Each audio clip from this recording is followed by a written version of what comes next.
Assalamu alaikum, welcome back. This is episode 12. There's just another electrical storm. It's not in the sequence of the brain, but just a very brief interlude. I was just reading Surah Az-Zumar, the crowds. It's Surah 29. I'm just looking at my computer here. This is Surah 39, verse 21, and I'll just read it. I'll just read it very quickly. A'udhu billahi minash shaitanir rajim. Bismillahir rahmanir rahim in English.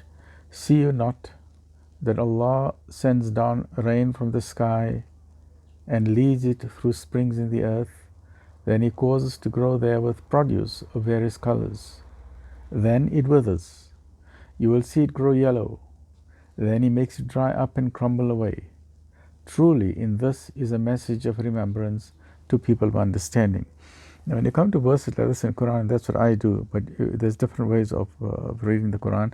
So what I do, I try and understand what it is. And Allah subhanahu wa ta'ala is telling us, see, you know that Allah sends on rain from the sky and with it produces springs in the earth. But this whole verse is talking about the resurrection. Rain comes down, gives life to an earth that is dead. Everything disappears. This is about the life of this world. Everything is transitory. Nothing is permanent, and the best home is the home in the hereafter. But let's focus on the word springs. Allah sends on rain and produces. How does a spring form? Isn't it amazing? Isn't a spring an amazing thing? How does a spring form? So very briefly, let's just look at it. I've just got some pens here. Okay, here's my pen. Okay, I just have to look at the time. Okay. Very briefly, let's look at the sketch. That's the clouds. I hope you can see. First, I'll just try and put it as close to you as possible. Okay. Is that fine? I suppose that's fine. Like that, maybe. Okay, but there's something here on top that's affecting our vision here. I don't know what that is. That's my calendar. Okay. Here's a cloud. Rain falls down. So Allah subhanahu wa ta'ala collects the clouds, sends the rain. The rain gets saturated in the soil. Okay.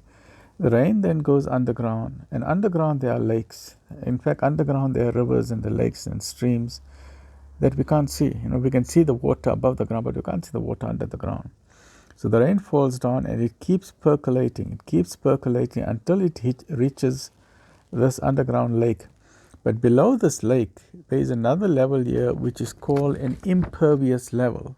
This is like a waterproof membrane. It's like solid rock that the water cannot go through that. You see, it's a very hard layer, like membrane, waterproof membrane.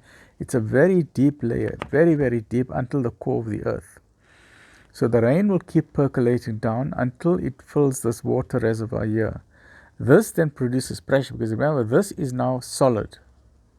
The more water comes down, because water can't go further down, the pressure here increases.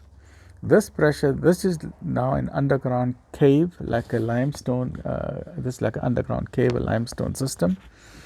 The water then goes through this cave system, the rocky caves. It goes and it comes up here at the top like a spring, a bubbling brook. And further down, it goes through other cave systems further down. It emerges as another spring, a bubbling brook.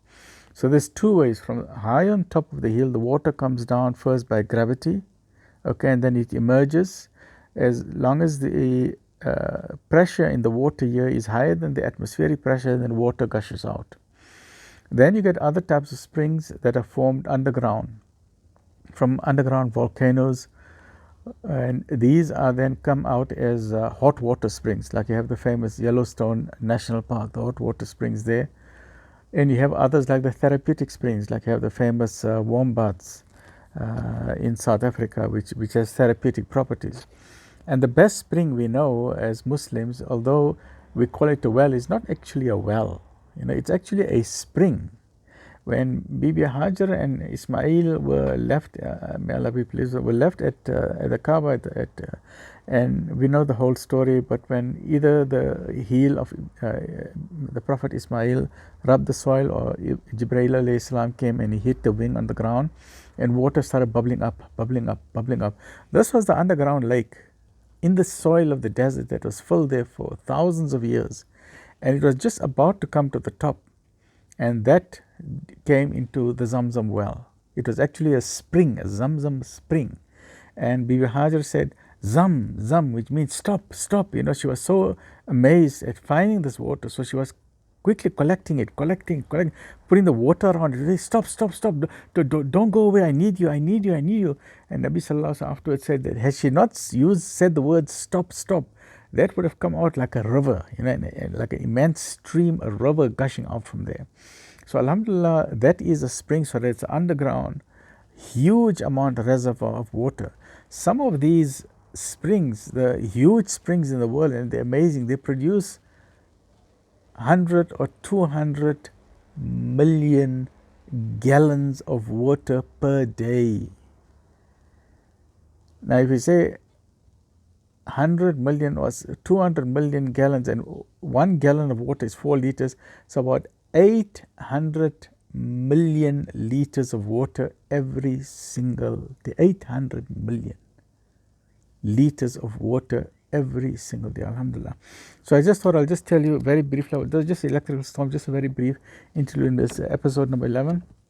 So it's basically Az-Zumar again, the crowd, Surah 39 verse 21. See you not that Allah sends down rain from the sky that leads to springs. You see, springs in the earth. Then He causes to grow there with produce. So from the springs, produce, trees and flowers and herbs and fruits and everything grows up. Then it withers and it dies. Then He makes it crumble away. Truly, this is a message of remembrance to people of understanding. And eventually, after thousands of years, many of these springs, they dry up. So what's left behind? These then become empty cave systems. These are actually caves. So eventually, when the spring dries up, it becomes a cave. So when you see a cave, you must know that at one time there was water in there, because water actually burrows through rock and makes holes in it. Water is actually a very powerful force. You see some of the programs when actually water can actually cut into metal, into high pressure. It's not like even a laser. High pressure jet of water can erode even heavy duty rock as well. Okay, so I thought I'll just let you know just a bit about springs. This is episode number, I think it's number 12. This is episode number 12. Jazakumullah khair. Assalamu alaikum wa rahmatullahi wa barakatuh.